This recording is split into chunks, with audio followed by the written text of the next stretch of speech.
In Russia, in the 1880s, we were looking for new rifle for military. And two guys named Mosin and Nagant paired up to make this beauty that you see right here today. I need to watch out I don't poke the ceiling with this long pokey thing on the end of it. This is the Mosin Nagant. This particular variant is a 9130 model. Originally, they came out with an 1891 model, but this is the second rev that was redone in 1930 to have some improvements on it. This is a very long, big gun. Lots of people affectionately call these rifles the garbage rods. I am not sure why they call them that, because you cannot put garbage in this rifle. It's too small. Even though the barrel is a very big 7.62 bore, you cannot fill this rifle with garbage. Why do they call it garbage rod? I don't know, but I love these rifles. Let's talk about the Mosin Nagant.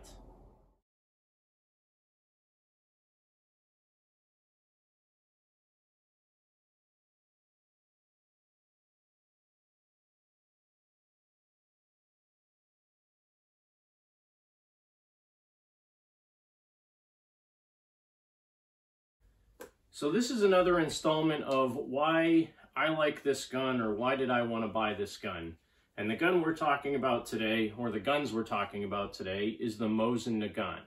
And what I have here is a model 9130. This year of manufacture was 1935, so this particular rifle actually was built in between the two world wars, and it's a low serial number, a 3-digit serial number, which I'm told doesn't really mean anything, because when Russia was building these rifles, they used to have serial number ranges all over the place to confuse people on how many rifles they'd actually built. I believe there was over 17 million, it's either 15 or 17 million of these rifles that were produced between 1891 up until I think the 1950s, somewhere around there. This was the main battle rifle that the Russian army used. Now, why do I like this particular rifle? Well, the main reason I like this rifle comes from a movie called Enemy at the Gates.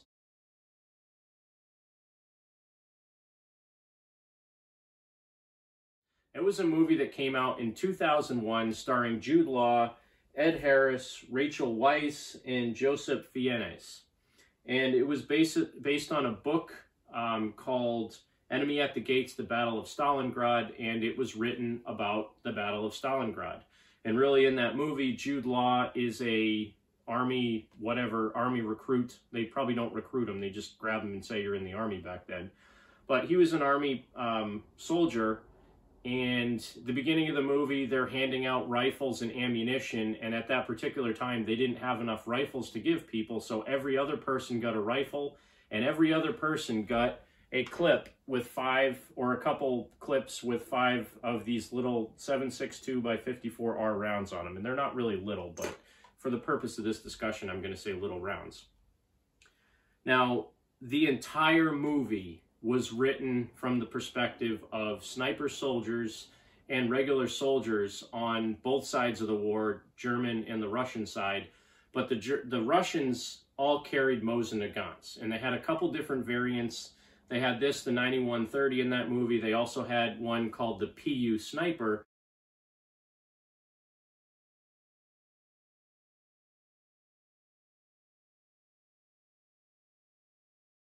Which has a bent down bolt handle and a scope on it. And I think they were like 4-power fixed scopes. They were very rudimentary. They had a like pointy reticle inside of them for aiming. Supposedly back in the day, they were pretty good, and the people that used those rifles had phenomenal results. There are some really famous Russian snipers that used the Mosin Nagant with the PU Sniper setup. One of them's a woman, and she had, I forget how many hundreds of confirmed kills.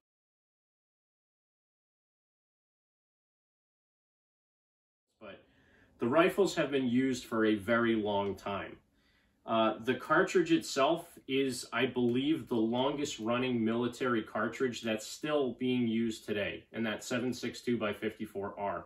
Rifles like the Dragunov are still using it. The SVT-40, and I think there's one or two other ones, the semi-automatic rifles or the sniper rifles, are still using that 7.62 by 54R cartridge today. They made many different variants of it, soft core tips, steel penetrator tips, incendiary rounds, all kinds of different crazy rounds for them. If you wanted a lot of information on this particular rifle, there's a website called 7.62x54r.net, 7.62 by 54r.net. They have a lot of good basic information on all the different variants of this rifle from its inception in the 1880s all the way up until they stopped making it. All kinds of information about the cartridges. Based on the head stamp of the cartridge, you can tell what ammunition you have from their website. And you probably noticed this Russian lettering on my shirt. This is actually the equivalent of 7.62 by 54R, and I believe it is metal core penetrator round. And it matches, the reason that this shirt was made was because it matches what's on the Spam cans of ammo that you used to be able to buy for these, and you still can from time to time buy. Most of this stuff was manufactured years and years and years ago. This particular crate, I believe, was made in 1979. And back a couple of years ago, before the pandemic hit, you used to be able to buy these crates with 440 rounds of 7.62 by 54R for about $100. This one I think I spent about $159 for, because it was around 2019, 2020, and they were starting to become a little bit more scarce, or the prices were just going up because everybody sitting at home realized that these rifles are fun to shoot. It's a big caliber, and you know, the ammo is relatively cheap at the time. So yeah, the ammunition's been around for a long time. There's many different variants of it. The rifles themselves, the reason I like these, again, I probably saw it first in Enemy at the Gate. That movie came out in 2001, and I liked it. I liked the movie, I liked the storyline, and especially I liked the good guys, you know, Jude Law being the good sniper on the Russian side, or good sniper. I mean, the Russians did help us win World War II. Let's at least put it the way it is. But when you see Ed Harris as the bad guy, he's the German sniper, and you see Jude Law as the Russian sniper, you want to follow Jude Law because he's the good guy in the movie. He uses a PU sniper.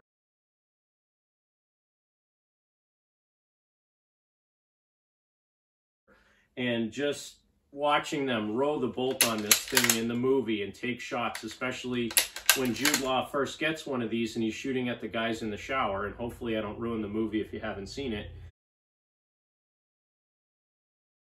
But when he's there shooting at the guys in the shower with this rifle, you just really got an appreciation for it. The sights on this are absolutely crude at best. It has a V-notch rear sight that goes all the way from 100 meters to 2,000 meters. Now, I don't know if they really thought you could shoot somebody at 2,000 meters with this particular rifle. When you're shooting that far, I mean, to put it into perspective, that's the height of the rear sight to get it at the 2,000 meter range. So in order to line your rear sight up with your front sight, the rifle has to be something like at this angle, which means you're just lobbing that bullet. But I digress. It goes to 2,000 meters. You probably won't use it to 2,000 meters. But the rifles just have a rich history. That particular movie, I loved that they were used in that movie. There's a lot of protagonists in movies, or antagonists in movies rather, that use these. If you look at Flight of the Intruder,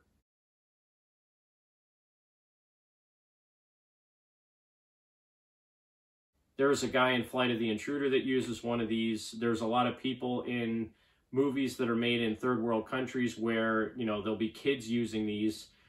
Just like in Three Kings, which I talked about the other day. In Three Kings, there's a kid using a PU sniper that has the bent bolt that's sitting up in the top of a building shooting at the American soldiers.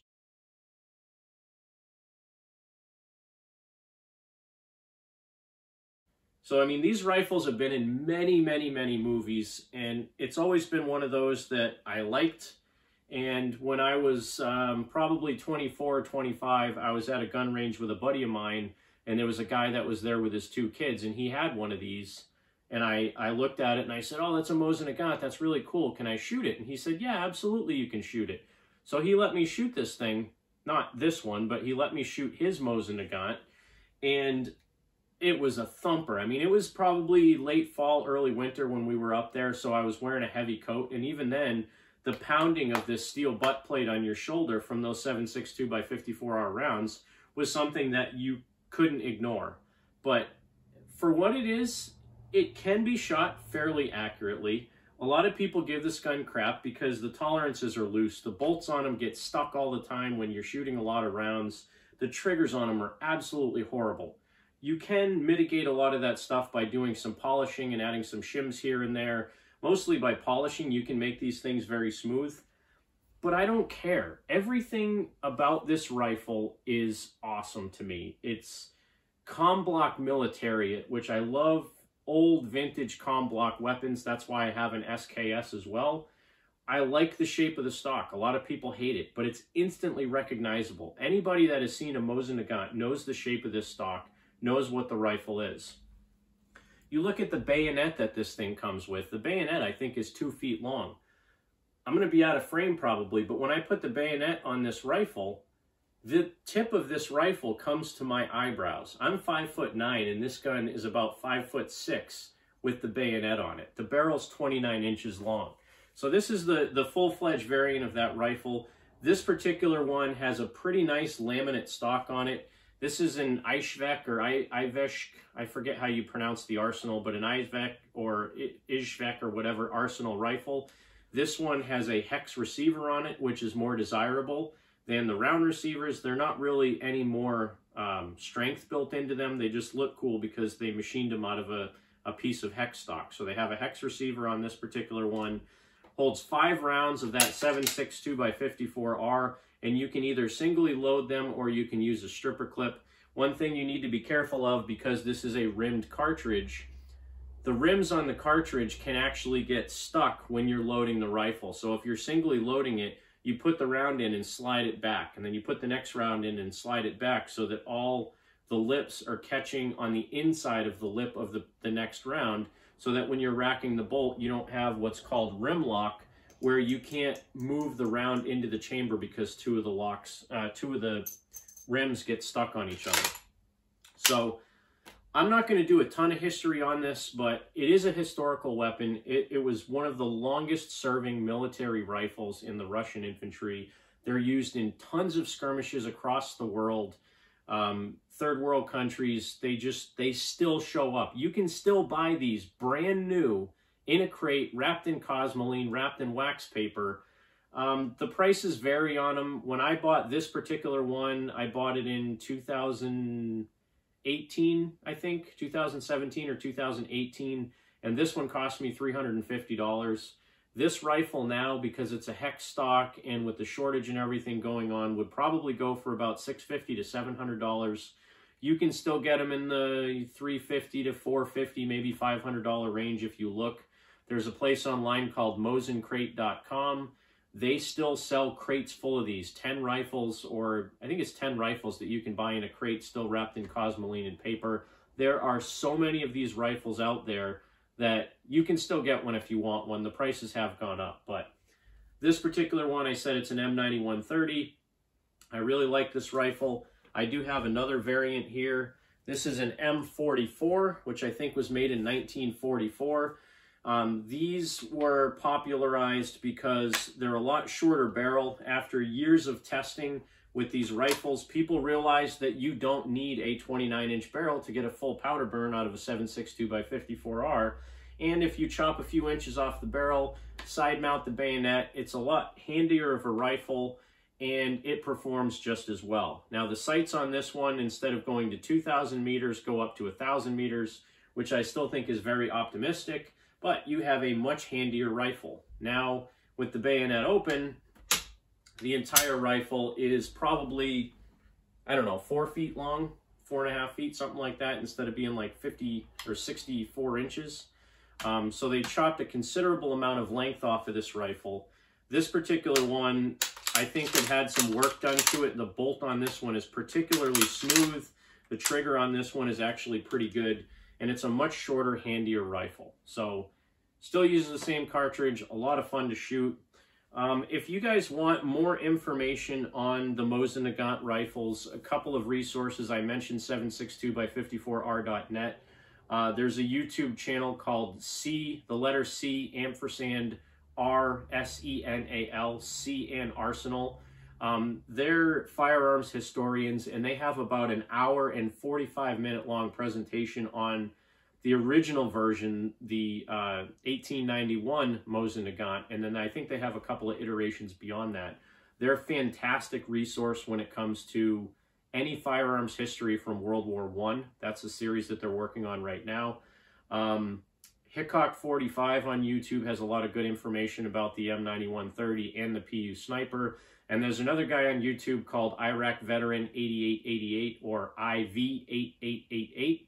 He has tons of information. He's probably one of the biggest collectors that I've seen of Mosin Nagants. He has so many different variants. He has a video just on collecting Mosins and the rare models that you can find. All different kinds of models that are really cool, really collectible. He has videos on tuning them to get better triggers and things like that out of them. So some different things that you can go look at if you want. I know this video is running probably a little bit longer than most of mine do, but I'm really passionate about Mosin Nagant rifles. I love shooting them. Again, you can get these big ammo crates. This one's 440 rounds. This is a silver tip, so these are steel core rounds. Can't use them at indoor ranges a lot. Some outdoor ranges don't allow you to use steel core ammo, but again, I paid probably $159 for this 440 round crate a couple of years ago. It might even been a little bit less than that, but that's what I paid for this. Usually when you buy a Mosin Nagant, you're gonna get some equipment with it. You get these little ammo pouches, and this is what you would typically carry your stripper clips in. So I think you can fit 4 or 5 stripper clips with 5 rounds each in each one of these pouches. So I have 2 of those that I got with the rifle. Also, you can get oil cans. This particular one has the triangle with the arrow in it, which is the Ishvek or Ivishk or whatever the name of the arsenal was on it, where it was made in Russia. And then you can also get a toolkit for these. This particular tool has a screwdriver to aid you in takedown. It has a firing pin depth gauge and another tool that allows you to take apart your bolt. You're going to have a cleaning brush in here. You're going to have a rod that goes in the end of your cleaning rod on your rifle, a jag for using cleaning patches, a plastic brush, and a little cap for your cleaning rod, and then a barrel protector that you put on the end of the barrel when you're cleaning it. So these toolkits, if you don't get one with a Mosin Nagant when you buy one, you can find them on eBay for like 10 or 12 bucks. I think that's where I actually got this one. I did get one of the adjustment tools with the rifle when I bought it, but you get a whole bunch of accessories with these things. They're just cool rifles. Usually you end up getting a bayonet with them. Again, this is the twist-on bayonet that goes on the front of the 9130. And if you don't get one of these with your rifle, again, you can get them on eBay for 15, 20, 30 bucks sometimes. They have a flathead screwdriver on the end of them, which can aid you in taking apart the rifle if you don't have any tools with you. They're just really cool guns. I mean, they're functional. It's rare that I have a failure with these or that anybody has a failure. What typically happens is after shooting 20 or 30 rounds, which you may not want to shoot more than that because they do hurt, you gotta sometimes jam the bolt open to get it open, extract the round, and then you're fine to go usually. But usually that's the issue that I have with these. They get hot and the bolt sticks a little bit. I've done a few videos on these in the past, but this is just another video on why I like these particular firearms. In this particular case, it is the Mosin Nagant rifle, the M44 that I have here, which I believe was manufactured in 1944, and the 9130 that I have, which was manufactured in 1935. And this is the oldest one I've owned. I did have one other 9130. It was made in 1944. And that particular one I sold. Sometimes I wish I'd kept it because I traded it in. I didn't lose much money on it myself, but now they're worth a lot more. And that was, I probably traded it in 2 years ago in 2019. But I bought this one, I sold that one because I wanted this one with the hex receiver more. So that's just a little update on why I like a certain gun, the Mosin Nagant 9130 and M44. Thanks for watching Cranky Gun Reviews. Have a great day. God bless America. Make sure you support your two-way rights. And remember, if somebody asks you to give up a little bit of your freedom for the greater good, freedom is the greater good. I keep saying that in my videos. Buffalo Outdoors put it in his, and I told him I was going to steal the saying from him. He's a stand-up guy, and he said, fine.